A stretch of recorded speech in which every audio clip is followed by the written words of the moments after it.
तो मूवी की शुरुआत में हम एक किलर को देखते हैं जिसने एक आदमी को बीच सड़क पे ही मार दिया। इस किलर का नाम है चोई। चोई के काम करने का तरीका बाकी किलर से थोड़ा अलग है। वो किस तरह हमें मूवी के क्लाइमैक्स में पता चलेगा। इसके बाद हम एक दुखी आत्मा को देखते हैं जिसका नाम है जेसंग, जो इस वक्त फांसी लगाने की कोशिश कर रहा है। तभी वहाँ उसकी मकान मालकिन आकर उससे किराया मांगने लगी। जेसंग ने पिछले 6 महीने से किराया नहीं दिया। उसके घर की ऐसी हालत देखकर उसकी मकान मालकिन ने उसे बहुत सुनाया। तब उसने सोचा कि सबसे पहले मैं अपने घर की सफाई करूंगा और उसके बाद नहाऊंगा, फिर मरूंगा। असल में जेसंग एक एक्टर बनना चाहता है, लेकिन एक्टिंग न आने की वजह से उसे आज तक किसी ने काम नहीं दिया। इसके बाद वो पब्लिक बाथरूम में नहाने के लिए चला गया। वहाँ उसने चोई को अपने हाथ साफ करते हुए देखा। उसने चोई की घड़ी देखकर सोचा कि ये तो बहुत ही अमीर आदमी है, काश मैं भी इतना अमीर होता। जब वहाँ चोई नहाने के लिए गया तो साबुन पर पैर पड़ने की वजह से वो वहाँ फिसलकर सर के बल गिर गया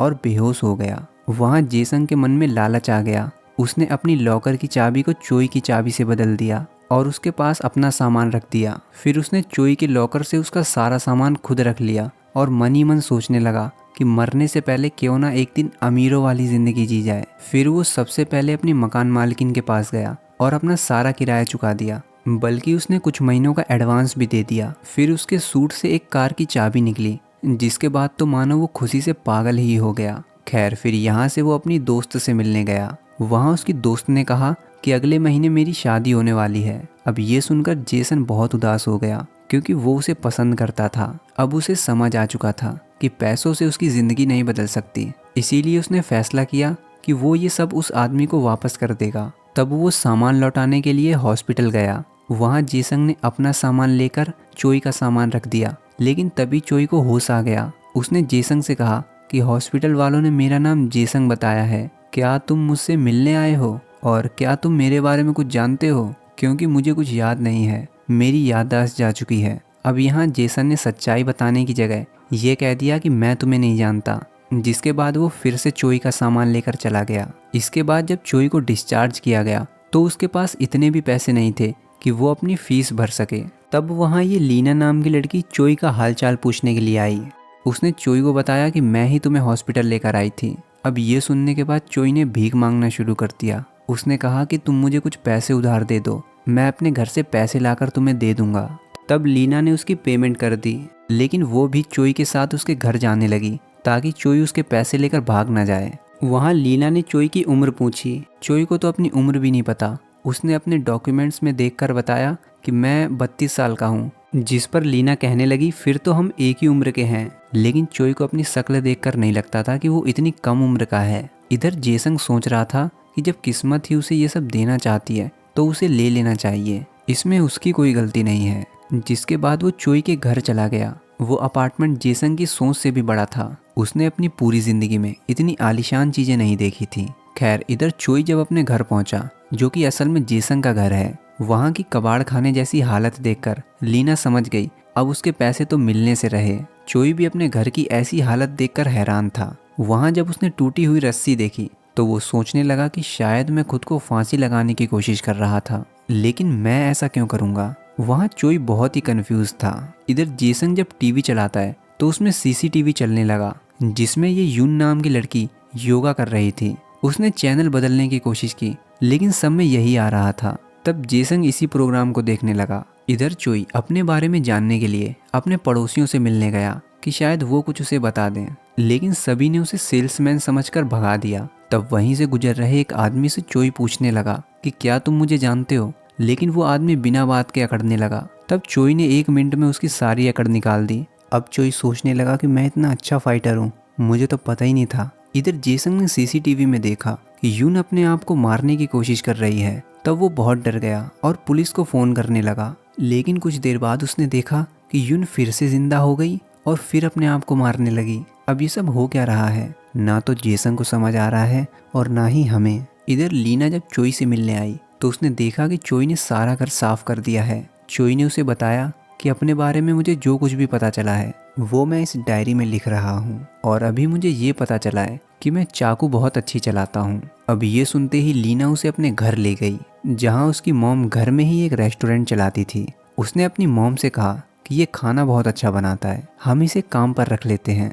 लीना ने ऐसा इसलिए किया ताकि उसके पैसे वसूल हो जाएं। इधर जेसंग ने जब घर में छानबीन की तो उसे बहुत सारे पैसे मिले, जिसके बाद तो उसने अंधाधुंध पैसे खर्च करने शुरू कर दिए। फिर वहीं जेसंग को एक खुफिया कमरा मिला जिसमें तरह तरह के हथियार थे, नकली आईडी, नकली पासपोर्ट थे। वहीं उसने स्क्रीन पर यून को देख लिया। वहां जेसंग ने दीवार पर लिखे चोई के प्लान को पढ़ा, जिससे उसने गलत अंदाजा लगाया कि चोई एक पुलिस वाला है और इस लड़की की जान बचाने के लिए उसे इस पर नज़र रखने का काम सौंपा गया है। तब वो सोचने लगा कि चोई की तो याददाश्त चली गई है, इसीलिए अब मुझे ही इस लड़की की जान बचानी पड़ेगी।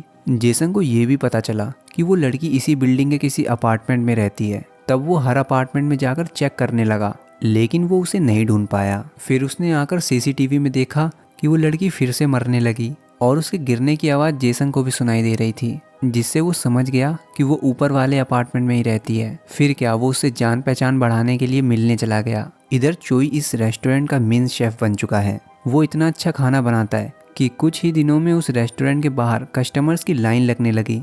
अब उसी रात चोई ने कैलेंडर में देखा कि उसे कल योंगसान स्टेशन पहुंचना है। तब उसने सोचा कि शायद मुझे वहां कुछ अपने बारे में पता चले, इसीलिए वो अगले दिन तैयार होकर वहां पहुंच गया। तब वहां एक आदमी उसे अपने साथ ले गया। क्योंकि जेसंग एक एक्टर था, इसीलिए चोई को एक मूवी में काम करने के लिए ले जाया जा रहा है। वहाँ डायरेक्टर को चोई की एक्टिंग कुछ खास पसंद नहीं आती। वो कोई भी सीन ठीक तरीके से नहीं कर पा रहा था। कुल मिलाकर वो हर सीन में हक देता था, जिससे डायरेक्टर बहुत परेशान हो गया। इधर जेसंग यून का पीछा करते हुए एक हॉस्पिटल में पहुंचा, जहां उसे पता चला कि एक आदमी यून पर नज़र रखे हुए है और उसे देखने के बाद यून भी काफ़ी डर गई। तब यून को बचाने के लिए जेसंग उसे साथ लेकर भाग गया। इधर शाम को दिहाड़ी लेते वक्त चोई ने इस आदमी से अपने बारे में कुछ डिटेल्स मांगी, जिससे उसे अपने डैड के घर का एड्रेस पता चला, मतलब जेसंग के डैड के घर का। फिर वो उस एड्रेस पर पहुंच गया। जेसंग के डैड एक बार्बर हैं जो हमेशा अपने बेटे के बारे में ही बात करते रहते हैं।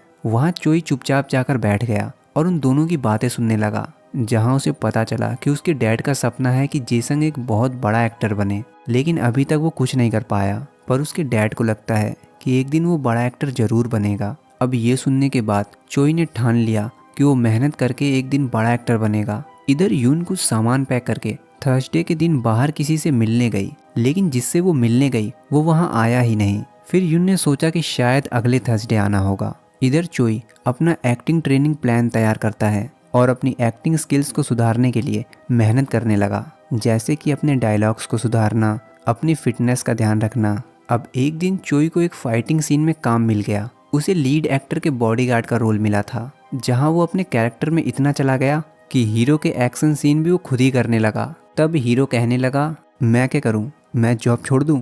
अब उसके एक्शन से खुश होकर डायरेक्टर ने उसे हीरो के राइट हैंड का रोल दे दिया, जहां ओवर एक्टिंग के 50 रुपए काटने की वजह डायरेक्टर ने पहले ही टेक में सीन को फाइनल कर दिया। जिसके बाद धीरे धीरे चोई दिन दोगुनी और रात चौगुनी तरक्की करने लगा, यहाँ तक कि लोग भी उसे जानने लगे। इधर जेसंग और यून की पहचान भी धीरे धीरे बढ़ती जा रही थी, यहाँ तक कि ये पहचान कब प्यार में बदल गई उन दोनों को भी पता नहीं चला। अब ऐसे ही एक दिन जेसंग को वहाँ चोई के क्लाइंट का फ़ोन आया। तब उसने चोई बनकर फ़ोन उठाया, जिसके बाद वो चोई बनकर उनसे मिलने भी गया। वहाँ इन्होंने कहा कि तुमने कहा था 25 तारीख तक तुम यून को मार दोगे, लेकिन वो तो अभी भी जिंदा है, तुम उसे जल्दी ख़त्म करो वरना हम ये काम किसी दूसरे किलर से करवा लेंगे। तब जेसंग समझ गया कि चोई कोई पुलिस वाला नहीं है, बल्कि वो एक किलर है जिसे यून को मारने का कॉन्ट्रैक्ट मिला है। अब इसलिए वो चोई के प्लान को जानने के लिए उसका पीछा करने लगा, लेकिन चोई ने उसे देख लिया। चोई को लगा कि ये कोई मेरा फ़ैन है जिसे ऑटोग्राफ चाहिए, इसीलिए बेचारा इतनी देर से पीछा कर रहा है। अब उसी रात चोई को एक रोमांटिक सीन शूट करना था। वो एक्शन तो अच्छा करता था, लेकिन रोमांस उसकी बस की बात नहीं थी, इसीलिए उस सीन को कल के लिए पोस्टपोन कर दिया गया। जिसके बाद वो लीना से मदद मांगने के लिए गया। चोई कहने लगा कि अगर मैं एक बार प्रैक्टिस कर लूँगा तो कल सीन में अच्छे से कर पाऊँगा। तब लीना ने उसे अच्छे से प्रैक्टिस करवाई, जिसके बाद तो उसने इतनी अच्छी एक्टिंग की कि डायरेक्टर कट बोलना ही भूल गया। इधर यून एक बार फिर किसी के आने का इंतजार कर रही थी। तभी वहाँ जेसंग आ गया और उससे कहने लगा कि तुम जिसका इंतजार कर रही हो वो अब कभी नहीं आएगा, बल्कि तुम उसे देखते ही भाग जाना। असल में वो चोई के बारे में बता रहा है। यहाँ उसने यून से झूठ भी बोला कि मैं एक पुलिस वाला हूँ और मैं तुम्हारी सुरक्षा करूँगा मरते दम तक। इधर इन लोगों को जब पता चला कि यून अभी भी जिंदा है, बल्कि अब तो उसका एक बॉयफ्रेंड भी है। तब इनके बॉस ने कहा कि तुम्हारे पास एक आखिरी मौका है, किसी दूसरे किलर को हायर करो और यून को जल्द से जल्द खत्म करवाओ, साथ में उसके बॉयफ्रेंड को भी। फिर ये सब बैठकर सोचने लगे कि इस बार ये काम किस किलर को दिया जाए। तब इन्होंने एक एक किलर को मैसेज कर दिया, इसलिए कि जो पहले आएगा ये काम उसी से करवा लेंगे। लेकिन चोई ने इतना बड़ा नेटवर्क फैला रखा था कि ये सारे मैसेज उसी के फ़ोन पे गए। इधर चोई आज लीना की फैमिली के साथ पिकनिक पर गया है। वो सभी यहाँ बहुत इंजॉय करते हैं। चोई के लिए तो ये बहुत ही अच्छा दिन था। अब वहाँ से लौटते वक्त बारिश होने लगी और रेडियो में वही गाना बज रहा था जो चोई अक्सर सुनता था। जिसके बाद चोई को सब याद आ गया और वो तुरंत अपने घर गया। वहाँ उसने फ़ोन पर यून को मारने के नए कॉन्ट्रैक्ट देखे तो उसने तुरंत सीसीटीवी में देखा और उसे पता चला कि यून और जेसंग दोनों साथ में कहीं बाहर जा रहे हैं। तब उनका पीछा करते हुए चोई वहाँ पहुँच गया। चोई को देखकर जेसंग बहुत डर गया और वो यून से वहाँ से भागने के लिए कहने लगा। लेकिन यून चोई को देखकर बिल्कुल भी नहीं घबराई, बल्कि वो तो ऐसे बात कर रही थी जैसे कि वो चोई को बहुत अच्छे से जानती है। वहाँ चोई ने यून को बताया कि उन लोगों ने तुम्हारे साथ साथ अब जेसंग को मारने का भी कॉन्ट्रैक्ट दिया है, इसीलिए तुम्हें इस देश को छोड़कर जाना पड़ेगा। वहाँ जेसंग को कुछ समझ नहीं आ रहा था। तब चोई ने उसे सब बताया। असल में चोई है तो एक किलर, लेकिन सिर्फ नाम का, क्योंकि उसे जिस किसी को भी मारने का कॉन्ट्रैक्ट मिलता था वो उसी के पास जाकर उससे नया कॉन्ट्रैक्ट करता था। वो लोगों से कहता था कि कुछ लोग तुम्हें मारना चाहते हैं, अगर तुम जिंदा रहना चाहते हो तो मैं जैसा बताऊं वैसा ही करो। फिर चोई उसकी फेक डेथ प्लान करता था ताकि कॉन्ट्रैक्ट देने वाले को लगे कि वो इंसान सच में मर गया है। बाद में कॉन्ट्रैक्ट के पैसे वो दोनों आपस में बांट लेते हैं। यून के साथ भी कुछ ऐसा ही है, इसीलिए चोई ने उसे बचाने के लिए अपनी निगरानी में रखा था, जहां यून अपनी मौत को असली दिखाने के लिए रोज प्रैक्टिस करती थी। लेकिन चोई की याददाश्त जाने की वजह से पूरा प्लान खराब हो गया और इसीलिए यून को देश छोड़ना पड़ेगा। यून जेसंग को भी अपने साथ चलने के लिए कहती है क्योंकि अब उसकी जान भी खतरे में है। तब जेसंग कहने लगा कि मैं तो वैसे भी मरने वाला था, मेरे आगे पीछे रोने वाला कोई नहीं है, तुम मेरी चिंता मत करो। तब चोई ने उससे कहा, ऐसा नहीं है, मैं तुम्हारे डैड से मिला था, वो तुम्हें एक बड़ा एक्टर बनते हुए देखना चाहते हैं, इसीलिए तुम्हें जिंदा रहना होगा। अब इसके बाद चोई इन दोनों को बचाने के लिए प्लान बनाता है। चोई इन लोगों को फ़ोन करके कहता है कि कल तुम्हारा काम हो जाएगा। फिर वो यून और जेसंग को समझाता है कि हमें अपनी ज़िंदगी बचाने के लिए कल बहुत अच्छी एक्टिंग करनी पड़ेगी, क्योंकि अगर ऐसा नहीं हुआ तो वो लोग किसी दूसरे किलर को हायर करेंगे। फिर इसके बाद चोई घर जाकर लीना से कहता है कि मैं अब एक्टिंग नहीं करूँगा क्योंकि मुझे सब याद आ गया है, इसीलिए मैं यहाँ से हमेशा के लिए जा रहा हूँ और जो तुम मेरे बारे में सोचती हो वो सब गलत है। अब अचानक ये सुनने के बाद लीना रोने लगी क्योंकि वो चोई को पसंद करने लगी थी, जिसके बाद वो नाराज़ होकर वहाँ से चली गई।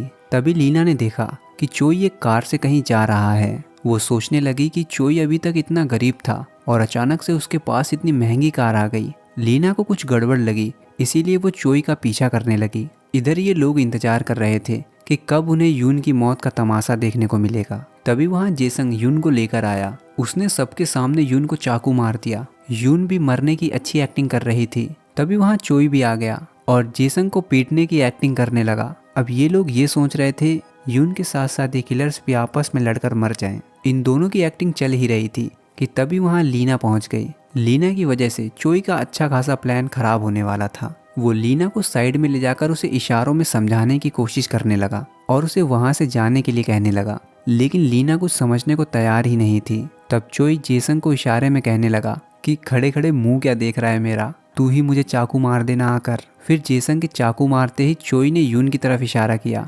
जिसके बाद यून ने एक बड़ा कंटेनर उन पर गिरा दिया। वो कंटेनर नीचे से खुला हुआ था।